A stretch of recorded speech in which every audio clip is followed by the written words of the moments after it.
విజయవాడ ఇంద్రకీలాద్రి శ్రీ కనకదుర్గ అమ్మవారి దీక్షా విరమణలు డిసెంబర్ 21 నుంచి 25 వరకు అమ్మవారి ఆలయంలో భవానీ దీక్షా విరమణలు జరగనున్నాయి. దీక్షల విరమణలకు ఆలయంలో ఏర్పాట్లు ముందుగానే పూర్తి కావస్తున్నాయి. హోమగుండాల ఏర్పాట్లు, క్యూలైన్ మార్గాలు, కృష్ణానదిలో స్నానాలకు జల్లు పంపులు, వివిధ పనులు శరవేగంగా జరుగుతున్నాయి.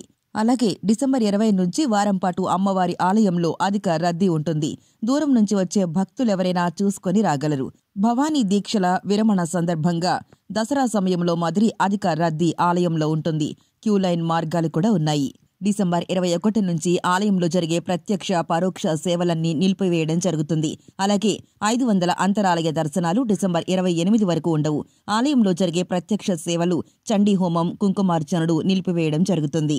భవానీమాల దీక్ష చేసేవారు తెలుగు రాష్ట్రాల నలుమూలల నుంచి అధిక సంఖ్యలో విచ్చేస్తారు.